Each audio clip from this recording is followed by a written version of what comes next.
भारत की तस्वीर और तकदीर चमचमाती हुई बिल्डिंगों में नहीं है। भारत की तकदीर और तस्वीर ढही हुई खंडरों में है। 84,000 तथागत बुद्ध ज्ञान दिए थे। 84,000 लोगों को जीने का तरीका बताए थे, मार्ग बताए। बड़ी आसानी से जो नेता लोग बोलते हैं मंच पर कि भारत को हम अखंड भारत बनाएंगे। भारत को अखंड भारत सिर्फ कहने मात्र से नहीं बनने वाला। जब तक आप बुद्ध को नहीं जानेंगे, अशोक के बनाए हुए विरासत को नहीं पढ़ेंगे, जब तक इसका अध्ययन नहीं करेंगे, इसके बारे में हम जानेंगे नहीं, तब तक अखंड भारत की कल्पना करना बेकार है।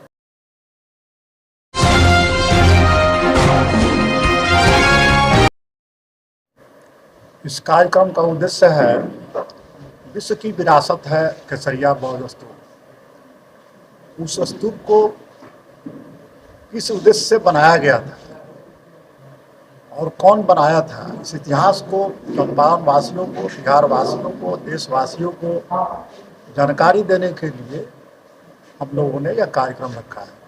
84,000 तथागत बुद्ध ज्ञान दिए थे। 84,000 लोगों को जीने का तरीका बताए थे, मार्ग बताए थे। और 84,000 द ग्रेट सम्राट अशोक, तो 52 लाख किलोमीटर की जो क्षेत्र था, उसमें 84,000 बुद्ध स्तूप और अशोक स्तंभ बनवाए थे। इसीलिए हम लोगों ने उस तथागत बुद्ध के जो ज्ञान थे 84,000, उसको याद करने के लिए कि हम लोग उस ज्ञान को पाए, अपनी संस्कृति को पाए, अपने उद्देश्य को पाए, इसलिए हमने 84,000 दीप जलाने का लक्ष्य लिया। 30 अक्टूबर 2024 को आप लोग दीपोत्सव वहाँ मनाएंगे। कहाँ कहाँ के लोग वहाँ आ रहे हैं? पूरे बिहार से फोन आ रही है, लोग संपर्क लोग कर रहा है कि हम लोग हर जिला से, बिहार के हर जिला से लोग आने के लिए उत्सुक है। लोग आएंगे और विश्व के विरासत केसरिया स्तूप पर दीप जलाने के लिए। सर, वहाँ पे साल में एक मरतबा लोग जाते हैं। जो टूरिस्ट आते हैं घूमने के लिए, न उनके ठहरने के लिए कोई अस्थायी रूम बनाया गया है, न दुकान है। ऐसा कोई व्यवस्था नहीं है जो टूरिस्ट आए तो आसानी से वहाँ पे घूम सके, 5-10 दिन ठहर सके। अच्छी रास्ता है स्तूप तक जाने के लिए। भारत सरकार के हाथ में है, अधीन है। फिर भी थाईलैंड के एक मंदिर वहाँ बना हुआ है, थाईलैंड का बौद्ध मंदिर, जहाँ पर टूरिस्ट आते हैं तो ठहरते हैं। उनके लिए सब जगह तरह का व्यवस्था रहता है, उनके ठहरने के लिए सही व्यवस्था है। थाईलैंड का मंदिर लोग किया है, थाईलैंड के वासी लोग यहाँ पर किया है, लेकिन भारत सरकार का नज़र उस पर नहीं है। इसी को भारत सरकार जो गूंगी है, बहरी है, अंधी है, इसी सरकार के आँख खोलने के लिए कार्यक्रम हो रही है। आपने सवाल किया कि सुनील कुशवाहा वाल्मीकि नगर के जो सांसद है वहाँ पर्यटकों के लिए कुछ नहीं किया। तो मैं आपको बता दूं कि वहाँ एक जगह है रामपुरवा, जहाँ पहले हम पैदल भी नहीं जा सकते थे। वहाँ के जमींदारों ने वहाँ का रास्ता काट लिया था। वहाँ बौद्ध स्तूप भी है और सम्राट अशोक के द्वारा बनाए गए 2 लाट भी है, जो अंग्रेज ने सुरक्षित करके रखा हुआ है। उस जगह पर जाने के लिए, पैदल जाने के लिए रास्ता नहीं था।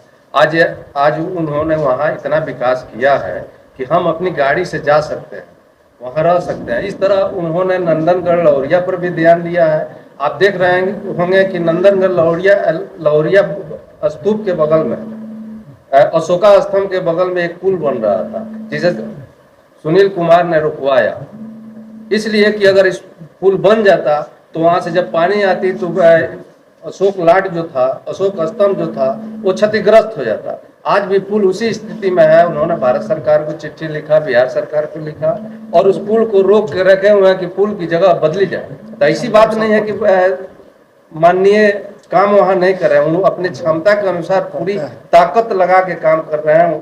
तो डॉक्टर बाबा साहब अम्बेडकर ने 5 लाख लोगों के साथ धर्म दीक्षा लिया था, 70-75 साल में ही समाप्त हो गया। क्या कारण है? बाबा साहब अम्बेडकर एक विलक्षण प्रतिभा के धनी थे। वैसा बाबा साहब अम्बेडकर जो बौद्ध धर्म स्थापित किए, लेकिन दिक्कत ये हो गया कि बाबा Saheb Ambedkar school of thought स्थापित किए, जिसे पढ़ा कर बौद्ध भिक्षुओं को प्रचारक के रूप में निकाला जाए। बाबा साहब तक सिमट गया और बाबा साहब के मुताबिक कोई विलक्षण प्रतिभा का व्यक्ति नहीं आ सकता। एक घोड़ासान में जो कार्यक्रम किए, इसका उद्देश्य क्या, किस पर्पज से किए हैं? देखिए, इसका मुख्य उद्देश्य यह है, बुद्ध के प्रति, बुद्ध के विचारों को जो लोग मान रहे हैं उन लोगों ने इस कार्यक्रम का आयोजन किया है, और जो लोग सो गए हैं उसको जगाने का काम लोग कर रहे हैं कि फिर से वो लोग जो है जाग जाए। इसलिए कि पूरे दुनिया में पहली बार किसी ने अगर मानवता का पाठ पढ़ाया तो तथागत गौतम बुद्ध ही थे जो मानवता का पाठ पढ़ाया। और बड़े बड़े मंचों पर नेता के वादे जो सुनते हैं आप लोग कि भारत को अखंड भारत बनाएंगे, बड़ी आसानी से जो नेता लोग बोलते हैं मंच पर कि भारत को हम अखंड भारत बनाएंगे। भारत को अखंड भारत सिर्फ कहने मात्र से नहीं बनने वाला। भारत की तस्वीर और तकदीर चमचमाती हुई बिल्डिंगों में नहीं है, ढही हुई खंडरों में है। जब तक आप बुद्ध को नहीं जानेंगे, अशोक के बनाए हुए विरासत को नहीं पढ़ेंगे, केसरिया जैसे हुआ, नालंदा विश्वविद्यालय, विक्रमशिला विश्वविद्यालय, कुशीनगर, बोध गया, ये इतिहास है हमारा, जो हमारा विरासत है, जब तक इसका अध्ययन नहीं करेंगे, इसके बारे में हम जानेंगे नहीं, तब तक अखंड भारत की कल्पना करना बेकार है। आजकल के जो नेता है और अधिकांश करके अपना वोटिंग बेटी बनाने के लिए अपने जातिवाद को हर मतलब जातिवाद करते हैं। हिंदू मुस्लिम हो गया, यादव राजपूत हो गया, यानी हर कास्ट में लड़ाई करवाते हैं जो नेता। तो उस नेता पे आप क्या बोलना चाहते हैं? देखिए, ये पॉलिटिकल कार्यक्रम तो नहीं है, पॉलिटिकल बातें थोड़ा सा आप लोग परहेज करेंगे, क्योंकि ये जो कार्यक्रम हो रहा है या इस कार्यक्रम में सभी लोग पहुंचेंगे, हर समुदाय के लोग पहुंचेंगे। जो लोग बुद्ध के विचार से ताल्लुक रखते हैं उस सब लोग को हम लोग आमंत्रित कर रहे हैं कि वो चले। तो ये मानव मूल्य पर आधारित है और मानवता कल्याण के लिए जो है हम लोग ये काम कर रहे हैं, और निश्चित रूप से बदलाव आएगा। सर, दिया वहीं पे उपलब्ध कराया जाएगा या सभी कोई अपने अपने घर से दिया लेकर जाएंगे?